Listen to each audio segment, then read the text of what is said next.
Dan Carson devait reconnaître que son intérêt était bel et bien piqué. Ben Stevens lui avait demandé de le rencontrer au Mega Ness Pub. Cela faisait des années qu'ils ne s'étaient pas croisés, malgré leur amitié autrefois si forte. Alors que Dan prenait une gorgée de sa bière, Ben entra dans le bar. Ils échangèrent une poignée de main ferme avant que Ben n'aborde le barman pour commander une bière pression. Dan attendit patiemment que Ben revienne et s'installe à sa place. « Je sais que tu es curieux de savoir pourquoi je t'ai contacté pour se voir ce soir. Malheureusement, j'aimerais que les nouvelles soient meilleures, mais c'est la réalité, commença Ben. On se connaît depuis près de 18 ans, à peu près. Dans notre jeunesse, nous étions proches, mais jamais autant que nos femmes, ajouta Ben. Dan sentit une tension commencer à monter dans son estomac. Il commença instantanément à s'interroger sur la nature des informations que Ben détenait et sur la gravité de la situation. Tu ne peux pas lancer un teaser comme ça et ensuite détourner la conversation, remarqua Dan. Le problème, c'est avec Angie, Dana, ou les deux. Ont-elles eu un accident? On pourrait qualifier ça d'accident, admit Ben. Tu te souviens de mon copain de l'armée, Glenn Thomas? Il m'a contacté il y a quelques jours avec de mauvaises nouvelles. Sa fille Julie travaille comme barmaid à bord du Sea Princess, le même bateau de croisière sur lequel nos femmes sont actuellement, expliqua-t-il. Glenn et moi avons servi dans l'armée ensemble, où nous sommes devenus inséparables. Nous avons toujours veillé l'un sur l'autre. Mais quel est le rapport avec tout ça, demanda Dan. Est-ce qu'Angie a des problèmes? A-t-elle été blessée? J'en viens progressivement au fait, assura Ben. C'est incroyablement difficile pour moi de te dire ça, mais je crois que tu mérites la vérité. Ben fit une pause, essuyant une larme solitaire.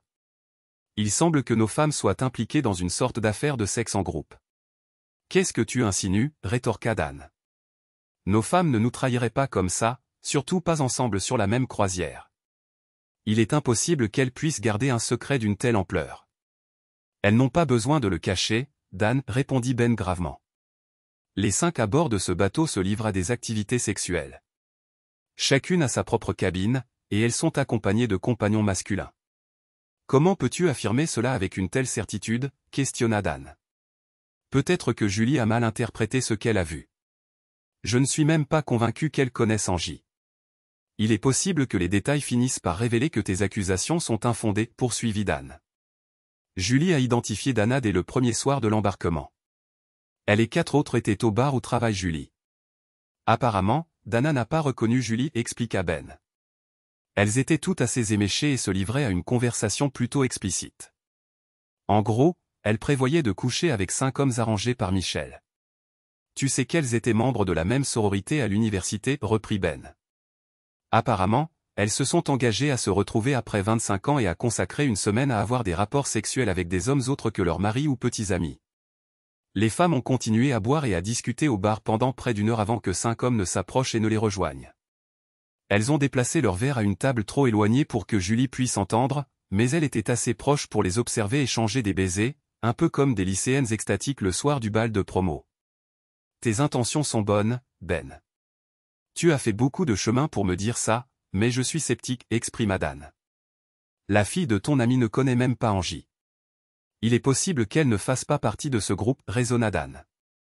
Je ne vais pas mettre en péril un mariage de 20 ans sur la base de ce que la fille de ton ami a vu de ta femme et en supposant qu'une de ses compagnes était Angie. C'est aller un peu loin. J'ai pleinement confiance en Angie, affirma Dan. Je comprends ce que tu dis, concéda Ben.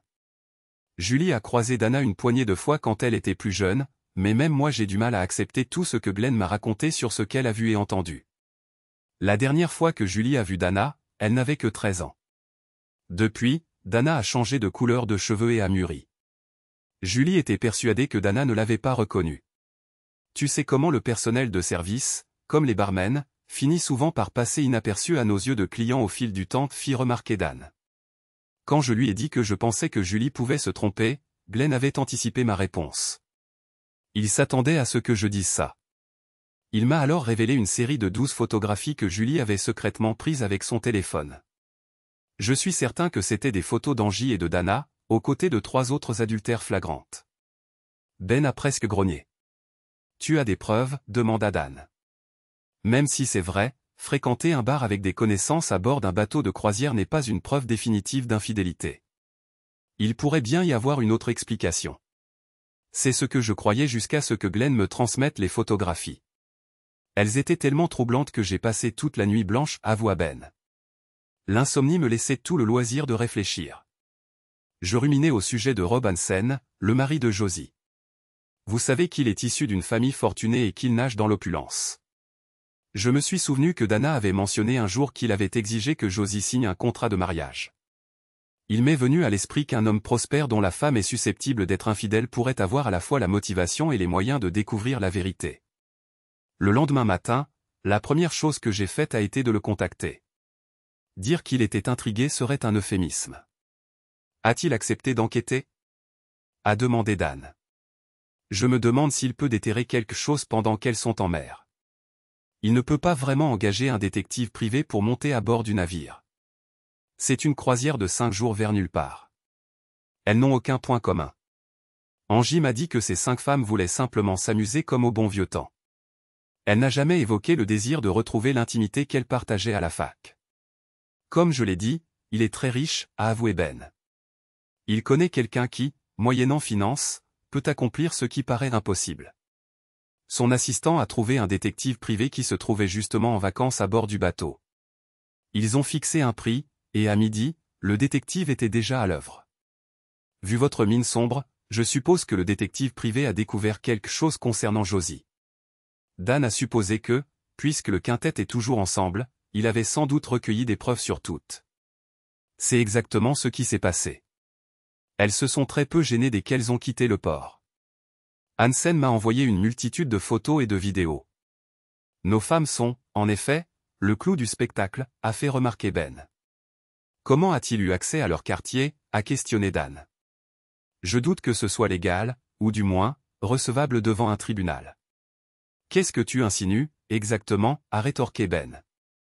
La grande majorité des États, y compris le nôtre, fonctionnent selon le principe du no faux divorce sans faute. Tout ce dont j'avais besoin, c'était de voir Dana avec son séduisant amant pour comprendre que mon mariage était fichu. Je n'ai aucune obligation de prouver quoi que ce soit à qui que ce soit. Je vais lui montrer quelques moments choisis pour l'empêcher d'essayer de me dissuader d'entamer la procédure de divorce, a déclaré Ben. Je pense qu'elle se conduira raisonnablement une fois qu'elle aura mesuré l'ampleur des dégâts que je pourrais causer à sa carrière et à sa famille. On ne peut pas contester ce raisonnement, a admis Dan à contre-cœur. J'imagine qu'une des raisons pour lesquelles nous sommes réunis ce soir est pour que vous me remettiez les preuves qui confirment les infidélités de ma femme, soi-disant dévouée. En effet, j'ai une clé USB qui contient tout le matériel. Dana, Michelle, Josie et Taylor, a répondu Ben, en tendant la clé à Dan. Taylor est déjà divorcée, donc elle ne subira probablement pas de répercussions importantes, voire aucune. Hansen m'a dit qu'il mettait fin à son mariage avec Josie uniquement par dépit. Je sais que je ne peux pas rester marié à Dana après ce genre de trahison. Tout ça a été orchestré il y a 25 ans. Vous vous rendez compte? C'est certain que cela met une pression énorme sur mon mariage, a acquiescé Dan. Si les preuves sont aussi irréfutables que vous le suggérez, je ne me vois pas continuer cette relation, a convenu Dan. Je n'ai jamais vu des femmes comploter pour tromper leur mari, et ce avant même de les rencontrer. Je me demande si les enregistrements vidéo de cette cabine pourraient être utilisés dans d'éventuelles actions en justice. Vous vous accrochez à l'idée qu'une loi quelconque va arranger votre situation, a répondu Ben. Si ça vous console, Hansen a dit qu'il nous autorisait à utiliser tout ce qu'il nous a fourni. Vous vous rappelez comment sa femme a organisé la croisière et financé tous les hébergements pour qu'elle soit dans des cabines communicantes? Nos femmes l'ont remboursé, mais toutes les cabines étaient réservées. En utilisant l'une des cartes de crédit de Rob Hansen. Il a donné au détective privé l'autorisation d'installer des outils de surveillance électronique dans les chambres. Comme l'enquêteur ne pouvait pas acheter ce genre de matériel à bord du navire, il a utilisé son propre téléphone portable, celui de sa femme et celui de son beau-frère pour placer des dispositifs d'écoute dans les cabines, et ainsi recueillir des preuves sur les adultères. Il a fallu 2 soirées pour mener à bien l'opération, car il y avait 5 femmes infidèles mais seulement 3 téléphones disponibles. Néanmoins, l'enquêteur a gagné son salaire. Hansen se préparait à contacter le mari de Michelle ce soir-là. Il a conseillé à tout le monde de révéler tous les faits en amont avant de s'adresser aux femmes et de les informer de la gravité de la situation. Il a insisté sur la nécessité d'engager un avocat compétent immédiatement et de suivre ses conseils. Dan avait du mal à assimiler tout cela. Ben venait de lui révéler que sa femme était infidèle, et il avait maintenant un besoin urgent d'une assistance juridique pour protéger ses droits. Quelques heures plus tôt, Dan était encore en train de chercher des idées de cadeaux d'anniversaire sur Internet. Pour Angie, cette considération n'avait plus aucune pertinence. « Je ne sais pas quoi dire », avoua Dan. « Je suis bouleversé. Je n'ai pas vraiment envie de te remercier de m'avoir appris ça, mais je suis profondément reconnaissante que tu sois au courant de la vérité. J'ai beaucoup de choses à méditer. Angie rentre samedi, donc il faut que j'assimile tout ça d'ici demain matin.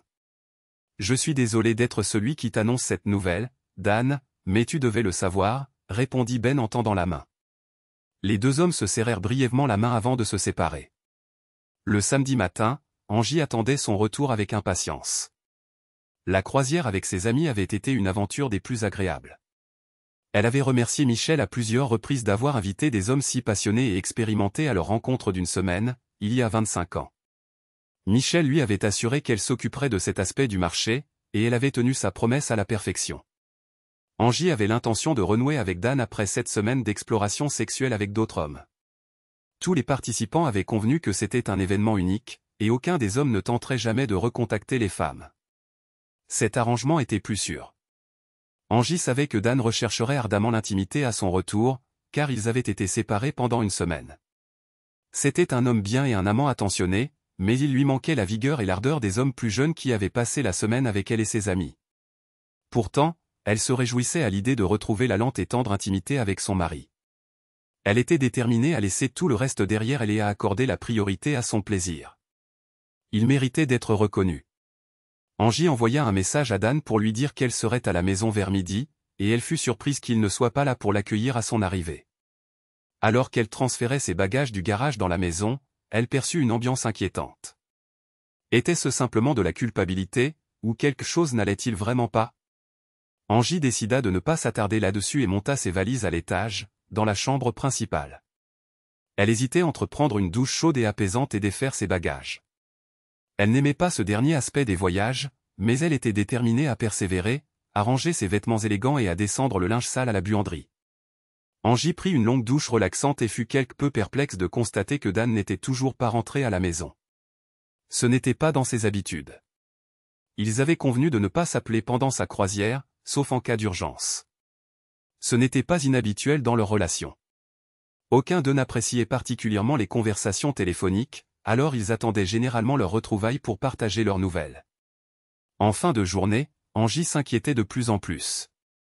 Elle avait essayé d'appeler Dan plusieurs fois, mais ses appels étaient systématiquement redirigés vers sa messagerie vocale.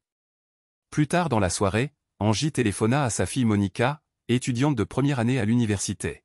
« Salut maman », la salua Monica d'un ton plutôt indifférent. « Salut ma chérie », répondit Angie avec enthousiasme.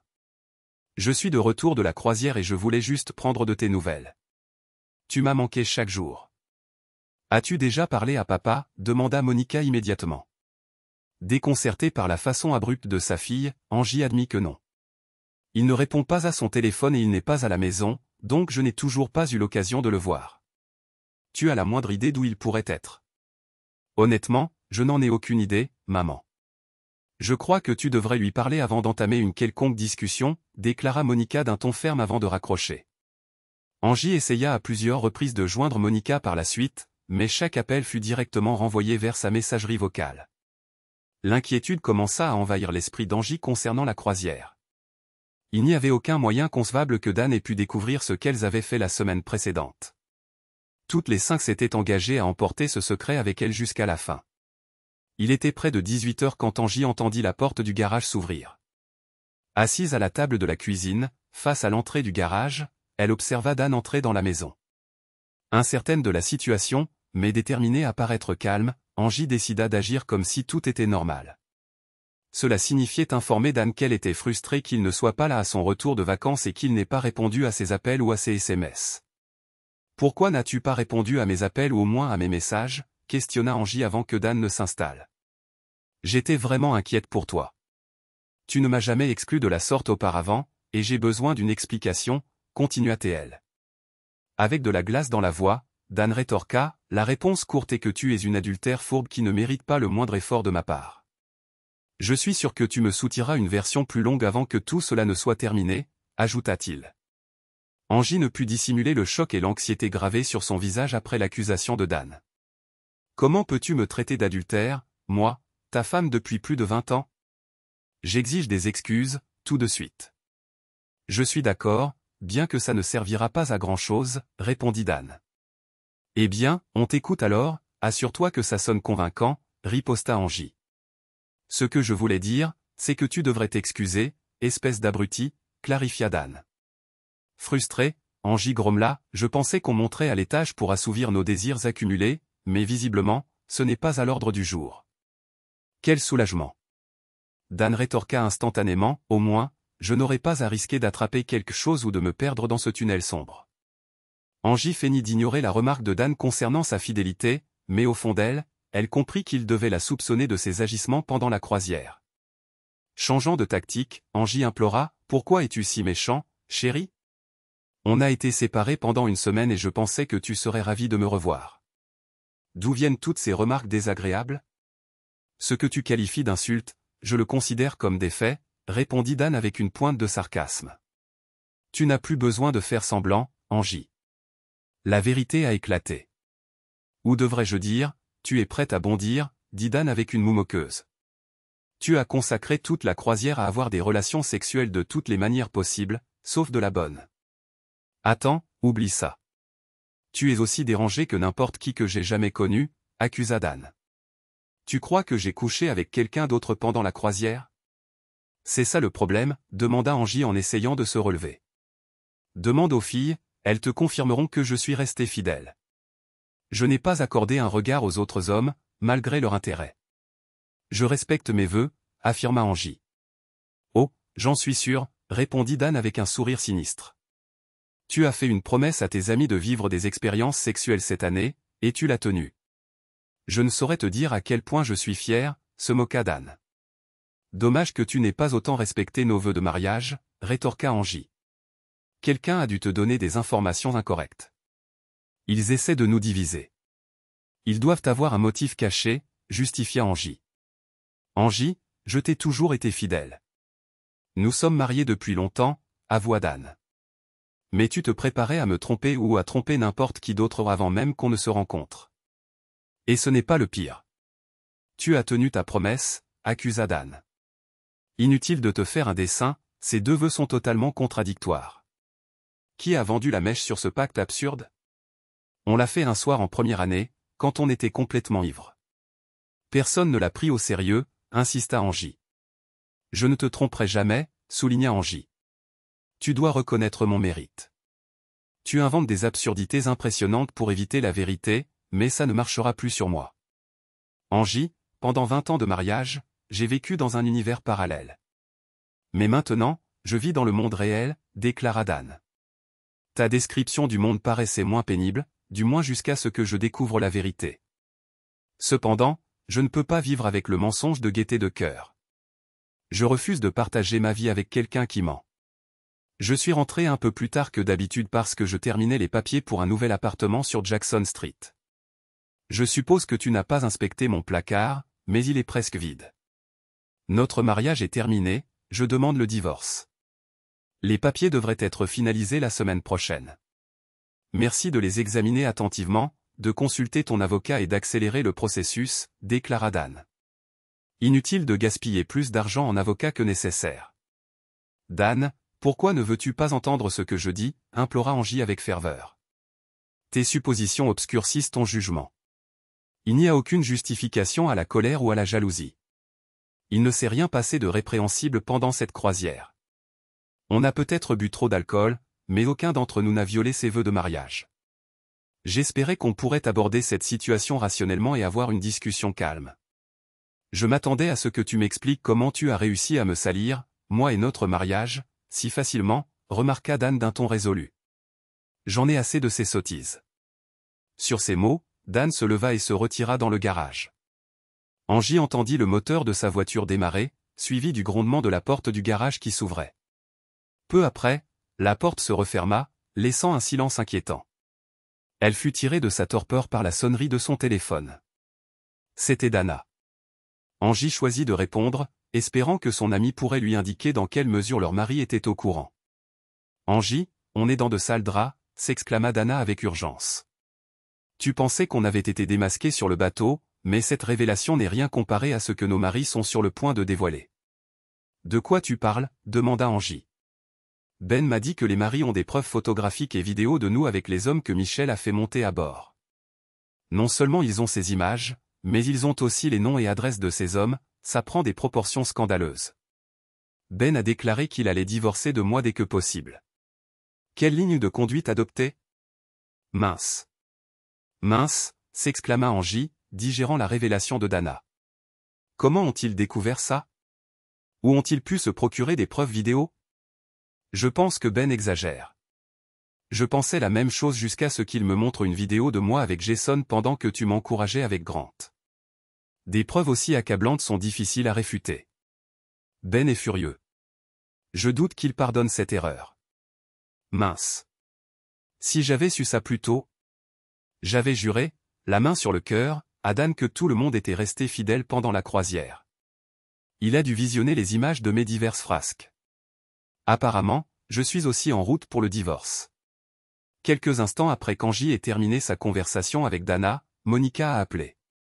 Papa m'a dit qu'il avait discuté du divorce avec toi et que tu réfutes toutes les allégations. Je lui ai dit que tu nierais tout, à moins d'être confronté directement aux photos et aux vidéos. Monica, c'était une erreur de jugement. On a bu trop d'alcool et ces hommes sont devenus trop entreprenants alors qu'on était désinhibés. Tu es incapable de dire la vérité une seule fois ? A rétorqué Monica, sèchement. Ces hommes ne t'ont pas forcé, pas pendant 5 jours d'affilée. Tu as aimé ça, et tous tes amis aussi, a-t-elle ajouté. Tu avais l'intention de trahir papa dès le départ, quand tu es parti en voyage. Maintenant, ils divorcent. Je suis soulagé d'être à l'université, loin de tout ça. Ça ne m'affectera pas beaucoup. Est-ce que ton père t'a parlé de l'existence des vidéos et des photos ? A demandé Angie, timidement.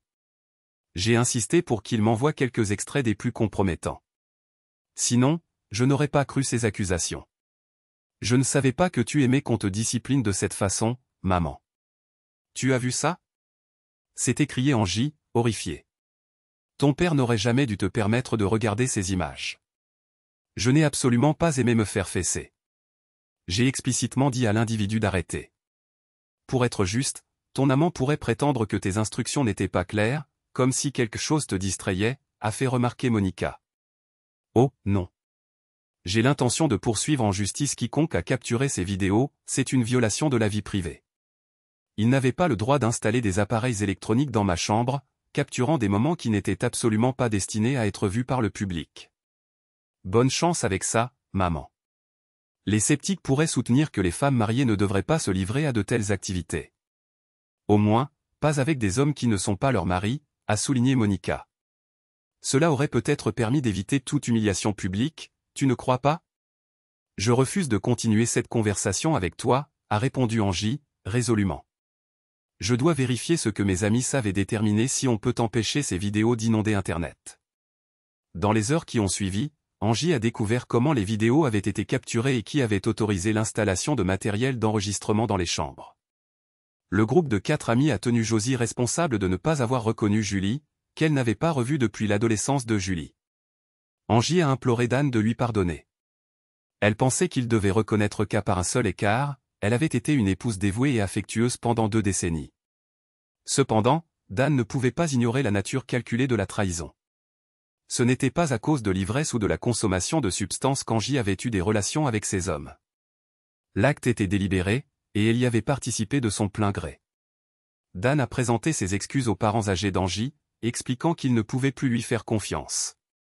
Sans confiance, il n'y avait aucune base pour reconstruire une relation. Monica revenait rarement de l'université, et quand elle le faisait, elle conservait une attitude détachée et froide envers sa mère. Désespérée, Angie a décidé de chercher de l'aide. Elle a reconnu que ses actions avaient été nuisibles et extrêmement inappropriées. Je suis soulagé d'apprendre que tu consultes un thérapeute, Angie. Ce que tu as fait était inacceptable.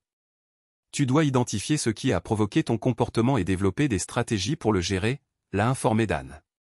Tant que tu ne pourras pas reprendre le contrôle de ta vie, tu n'établiras pas de relation significative avec qui que ce soit, y compris ta fille et tes parents. Tu dois rétablir le respect et la confiance, et ce processus prend du temps. 3 semaines avant que leur divorce ne soit prononcé, Angie a été victime d'un accident de voiture. Alors qu'elle pleurait sur son sort, elle a brûlé un feu rouge. Un pick-up a percuté la portière côté conducteur, la piégeant dans le véhicule. Les ambulanciers et les pompiers ont déployé près d'1 heure d'efforts pour l'extirper. Dan était au travail lorsque le père d'Angie l'a appelé pour l'informer de l'accident et de l'hôpital où elle était soignée. Dan a été étonné par l'intensité de la détresse qu'il ressentait à l'idée qu'Angie puisse mourir ou subir des blessures graves. Il s'était convaincu que ce chapitre de sa vie était clos, et il s'efforçait de retrouver son équilibre émotionnel. Dan a rejoint les parents d'Angie à l'hôpital. Ces blessures ne mettent pas sa vie en danger, mais elle restera à l'hôpital pendant plusieurs semaines, a précisé son père. Nous essaierons de faire en sorte qu'une infirmière vienne la voir tous les jours une fois qu'elle pourra rentrer chez elle. Comme tu le sais, sa mère est au début de la démence, et je suis entièrement dévoué à m'occuper d'elle. Je ne serai pas en mesure de fournir à Angie le soutien dont elle aura besoin. Je crois que je pourrais consacrer quelques semaines à l'aider à reprendre des forces, a répondu Dan, promptement. Je peux gérer la plupart de mon travail à distance, ce qui garantit que quelqu'un est présent au moins une partie du temps. Pourquoi fais-tu ça, Dan? Le père d'Angie s'est interrogé. Tu as clairement montré que tu ne lui faisais pas confiance. Le divorce sera finalisé dans quelques semaines. Pourquoi remuer le couteau dans la plaie? Elle reste la mère de ta fille, et nous avons été mariés pendant 20 ans. Cela mérite un minimum d'attention et de considération, a déclaré Dan. Ça ne veut pas dire que je souhaite me réconcilier avec elle. Il a ajouté, cette opportunité est passée. Angie a été à la fois surprise et ravie de découvrir que Dan l'aiderait pendant sa convalescence. Elle était persuadée qu'elle pourrait surmonter sa résistance persistante en faisant jouer son charme. Elle a commencé à considérer l'accident comme une bénédiction cachée. 2 jours plus tard, Angie est sortie de l'hôpital. Dan l'a aidée à monter dans la voiture et l'a conduite chez elle. Angie souffrait réellement. Tout son corps était parcouru de douleurs lancinantes, et son genou gauche était enflé et immobilisé. Lors de sa première nuit de retour à la maison, elle s'est endormie tôt dans la soirée et ne s'est réveillée qu'au lever du soleil. Dan est resté exceptionnellement prévenant. Il lui a préparé son petit déjeuner et l'a aidé à se rendre à la salle de bain. Une fois qu'elle s'est réinstallée dans son lit, il l'a informé qu'il devait se rendre au travail pour quelques heures. Il devait discuter de la possibilité de télétravailler avec son supérieur. Son supérieur a été arrangeant et a rapidement accordé la requête de Dan. Durant les 2 premiers jours, Dan et Angie ont communiqué uniquement lorsque cela était absolument nécessaire. Après 2 décennies de mariage, Angie était devenue experte dans l'interprétation de l'état émotionnel de Dan, et elle a senti que ce n'était pas le moment opportun pour initier son plan. Le 3e jour après son retour à la maison, Angie a demandé à Dan, « Pourrais-tu m'aider à prendre une douche ? Depuis l'accident, je me suis uniquement lavé à l'éponge, et je me sens vraiment sale. J'imagine que tu pourrais m'aider à aller jusqu'à la salle de bain et à gérer l'eau. Seras-tu capable de te tenir debout et de te laver toi-même » a interrogé Dan. J'en doute. Tu as vu chaque partie de moi au cours des 20 dernières années, a répondu Angie. Pourquoi ne prendrions-nous pas une douche ensemble? Je ne vais pas faire d'avance. Bon sang, j'ai à peine la force de marcher. Dan s'est retrouvé déshabillé dans la douche, soutenant Angie pour l'empêcher de glisser et d'aggraver ses blessures. Pourrais-tu me laver le dos, Dan? Mon bras gauche ne bouge pas bien, a-t-elle demandé. Avant qu'il ne réalise ses actions, Dan était en train de nettoyer tendrement la poitrine d'Angie, un acte qu'il avait apprécié d'innombrables fois au cours des années. Bientôt, il s'est retrouvé à savonner tout son corps. À sa grande surprise, Angie a tremblé et a clairement apprécié la sensation en quelques minutes. Merci, Dan. Je me sens nettement mieux maintenant. Veux-tu que je te rende l'appareil, a demandé Angie avec un large sourire. Dan a reconnu que sa résolution faiblissait, alors il s'est rapidement habillé et a quitté la pièce. Il s'est rappelé qu'il était tout à fait naturel de trouver sa femme et son amour de longue date attirante. Cependant, ce qui n'était pas normal, c'était de succomber à ses charmes après avoir été témoin de ses rencontres sexuelles avec d'autres hommes alors qu'ils étaient encore mariés. Il a réaffirmé sa détermination à poursuivre le divorce et à se libérer d'une femme qui avait été infidèle. Dan a fait un effort concerté pour rester distant et froid envers Angie, bien qu'elle ne semblait pas s'en apercevoir. Elle souriait sans cesse et le félicitait pour les moindres actes de gentillesse. Une semaine après que Dan a commencé à aider Angie, elle lui a directement posé la question, « Dan, pourquoi devons-nous divorcer ? Je sais que j'ai commis une erreur, mais je ne la referai jamais. J'avais un mari formidable, fidèle et aimant, et je ne risquerai jamais de le perdre à nouveau. Je t'aime trop. Je t'ai donné de nombreuses occasions de dire la vérité sur ce qui s'est réellement passé pendant tes soi-disant vacances, mais tu as continué à me tromper. Tu as insisté sur le fait que tu étais loyal alors que j'avais déjà vu des vidéos de toi en train d'avoir des relations sexuelles que nous n'avons même jamais pensé à essayer, a répondu Dan. Les mensonges ont été le coup de grâce. J'ai dû mentir, Dan.